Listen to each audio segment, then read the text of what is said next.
Fit Life. I'm Brittany Brown, founder over at beatingbingeeating.com. Also FitLifeTV ambassador. I was about to head out on my little workout today, but I wanted to stop in and give you some strategies on what to do after you've blown your diet. So what I mean by blown your diet is, it could look like a number of things. It could be like a full-on binge. It could be a little overeating, maybe some overindulgence at dinner. You wake up the next day and you're not feeling the best. Or it could be like one of those things where you eat good during the week and then the weekend comes around and you eat and you party and you do your thing, and then Monday morning comes and you're like, oh my goodness, I have to start over for another Monday. So I'm giving you resources how to face that not so fun moment that I used to struggle with all the time, but I don't any longer. So here we go. Number one is you gotta feel it.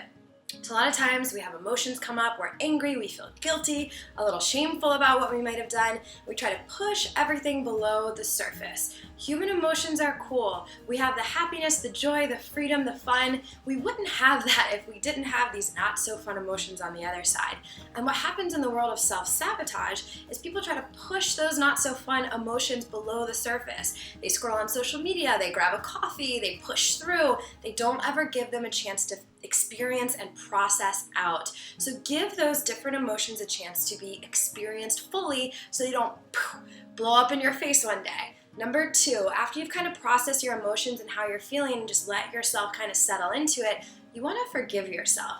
Here's the thing, you are a human being.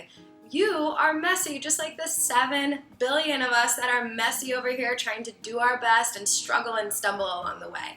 It's cool that things didn't go exactly as planned, and it's so important in these moments to have compassion and empathy for yourself, because your mess is beautiful and there's always something to learn from it. Number three is actually learning the lesson and finding the gift. So there are going to be some lessons or some little nuggets of wisdom. Did you eat enough before when you totally went off your diet? Did you take care of yourself? Were you experiencing certain emotions? What kind of prompted it? My favorite thing to look at is the actual system you are operating in could very likely be setting you up for these binges or setting you up for these overeating sessions. Your way of life, your eating needs to be sustainable. Most diets are not sustainable. So explore the fact that it may not be you.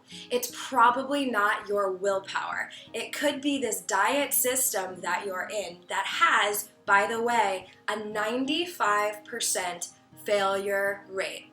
Let that set in. Would you drive a car down the highway that you knew you had a 95% chance of crashing and burning? So I want you to take these moments. If they're happening over and over and over again, maybe it's not you. Maybe you don't need more willpower, don't need to stick with it more. Maybe you need to change the system you're operating in.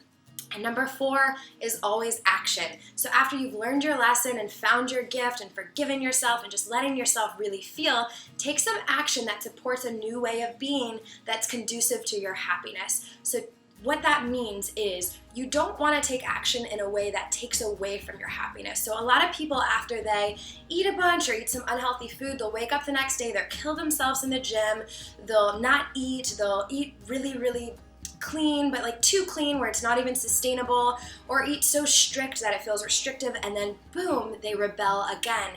And it creates this cycle of overeating, feeling guilty, restricting, survival mechanisms in the brain going nuts, yelling at you, which by the way, there's no willpower there because the survival mechanisms always outrule where your willpower is. Then you overeat again, and then you restrict again, and then you feel guilty, and the cycle can go on forever. So I want you to know that this very well could be not your fault.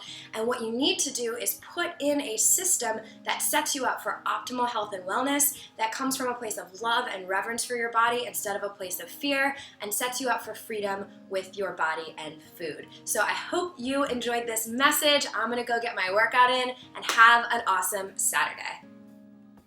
This Saturday's Jubilant Juicer winner is Gloria Bristol. Gloria would like to heal her adrenals and is taking action by focusing on her sleep.